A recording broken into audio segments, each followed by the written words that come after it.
తిరుపతిలో నకిలీ ఓట్లను తొలగించాలని డిమాండ్ చేస్తూ టీడీపీ ఇంటింటి సర్వే నిర్వహిస్తోంది. వైసీపీ జీవకోన ఇన్ఛార్జ్ రాజేంద్ర ఇంట్లో నకిలీ ఓట్లను గుర్తించారు టీడీపీ నేతలు. దీంతో నకిలీ ఓట్ల గురించి ఉన్నతాధికారులకు ఎందుకు ఫిర్యాదు చేయలేదని బీఎల్ఓను నిలదీశారు సుగుణమ్మ. ఇక దీనిపై మరింత సమాచారం మా ప్రతినిధి దామోదర్ అందిస్తారు. పెద్ద ఎత్తున నకిలీ ఓట్లు నమోదయ్యాయి. ముఖ్యంగా ఇళ్లలో ఓటర్లు లేనప్పటికీ వారిని నకిలీ ఓటర్లుగా వైకాపా నాయకులే ఓటర్లుగా చేర్చుకుని తమ ఇళ్లలోనే చేర్చుకుంటారంటూ టీడీపీ ఆరోపిస్తుంది. దీనికి తగ్గట్టుగానే కొన్ని ఆధారాలు కూడా నిన్న ఎన్నికల ఏదైతే తిరుపతి రిటర్నింగ్ అధికారిగా ఉన్న నగరపాలక సంస్థ కమిషనర్కి కూడా ఆధారాలు అప్పగించారు. ముఖ్యంగా తిరుపతి నగరంలోని జీవకోన ప్రాంతంలో వైకాపా నాయకుడు రాజేంద్ర ఇంటి పేరు మీదుగా సుమారు 34 పైగా నకిలీ ఓట్లు ఉన్నాయంటూ కూడా ఆధారాలు ప్రకటించారు. దీంతో ఈ విషయాన్ని పరిశీలించడానికి టీడీపీ తిరుపతి ఇన్ఛార్జ్ సుగుణమ్మతో పాటు తిరుపతి పార్లమెంట్ అధ్యక్షుడు అదేవిధంగా తిరుపతి నాయకులంతా ఇక్కడికి వచ్చారు. వారు ఇక్కడున్న బిఎల్ఓతోనే మాట్లాడారు. అదేవిధంగా ఇక్కడున్న ఇళ్లలో ఉన్న వారిని కూడా పరిశీలించారు. అదేవిధంగా వారిని అడిగి ఓట్లు ఉన్నాయా లేదా అన్న విషయాన్ని కూడా తెలుసుకున్నారు. మనతో ఈ విషయం గురించి మాట్లాడడానికి తిరుపతి నాయకులు ఉన్నారు. వారిని అడిగి తెలుసుకున్నాం. మేడం చెప్పండి, మీరు నిన్న కంప్లైంట్ చేశామంటున్నారు. గత కొద్ది రోజులుగా నకిలీ ఓట్ల మీద పోరాటం కొనసాగిస్తున్నారు. అయినప్పటికీ ఓట్లు ఉన్నాయంటూ అవి తీసివేయడం లేదని మీరు ఆరోపిస్తున్నారు. ఇది మీరు అధికారులు ఏమంటున్నారు ఫైనల్గా? ఓం నమో వెంకటేశయ్య. నిన్న కొర్లగుంట 32, ఇక్కడ ఈరోజు జీవకోళ్ళ 32, ఇంకొక 49వ డివిజన్లో ఒక 27, ఇలాగా ఒకే ఇంటిలో ఇదివరకు ముందు మన ఎలక్షన్ కమిషన్ చెప్పడం జరిగింది.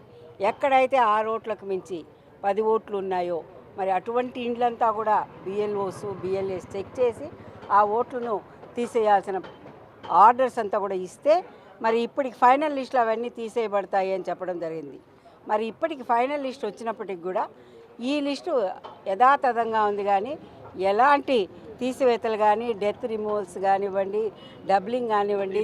మీరు రాజేంద్ర అనే వైసీపీ నాయకుడి మీద ఆరోపణ చేస్తున్నారు. మీరు ఆ ఇంట్లో పరిశీలించారు. బయట ఓట్లు ఎన్ని ఉన్నాయి, లోకల్గా అతను బయట నుంచి తెచ్చి ఓట్లు నమోదు చేయించాడా లేకపోతే ఇల్లు ఖాళీ చేసిపోయి ఉండొచ్చు కదా? ఇది చూస్తే మనం చూస్తూనే ఉన్నాము.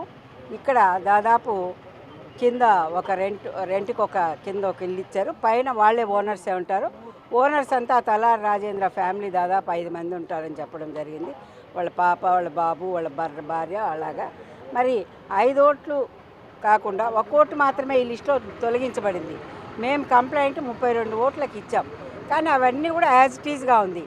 మరి తమ్ముడు గణేష్ అనే కార్పొరేటర్ ఓటు కూడా ఇదే డోర్ నెంబర్లో ఉంది.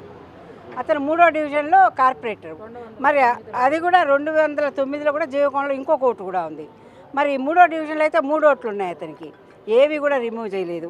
ఒక కార్పొరేటర్ ఓటే డబ్లింగ్ ఉంటే, దొంగ ఓటు ఉంటే తొలగించకపోతే, మరి ఒక వైకాపా నాయకుడి ఇంట్లో ఇన్ని దొంగ ఓట్లు ఉండి తొలగించకపోతే మరి వీళ్ళు దొంగ ఓట్లు తొలగించాము అని అధికారుల్ని ఈరోజు మభ్యపెడుతున్నారే తప్ప, ఈరోజు 35,000 ఓట్ల దొంగ ఓట్లు ఉన్నాయని గిరీషా గారిని కానివ్వండి, ఐఏఎస్ అధికారులు కానివ్వండి సస్పెండ్ చేయడం జరిగింది. మరి ఆ 35,000 ఓట్లను కూడా తొలగించాల్సిన అవసరం ఈ తిరుపతి కార్పొరేషన్కి ఉంది అని కూడా మేము గట్టిగా హెచ్చరిస్తున్నాం. మరి మిగతావన్నీ కూడా ఇప్పుడు మేము వెరిఫికేషన్లో వాళ్ళను మరి 30 దొంగ ఓట్లు ఉన్నాయని చెప్పిన తర్వాత ఇప్పుడు బిఎల్ఓలు వెళ్ళి వాళ్ళను అడిగితే ఇప్పుడు మరి వాళ్ళు 7 ఫామ్ 7 ఒక మనిషి 5 చేయొచ్చు కాబట్టి ఆ విధంగా వాళ్ళ కొడుకు ఒక 5, వాళ్ళ భార్య ఒక 5, వాళ్ళ పాప ఒక 5, ఈ 7 ఫామ్స్ సబ్మిట్ చేసి వాటిని డిలీట్ చేయడానికి ఇప్పుడు ప్రయత్నం చేస్తున్నారు.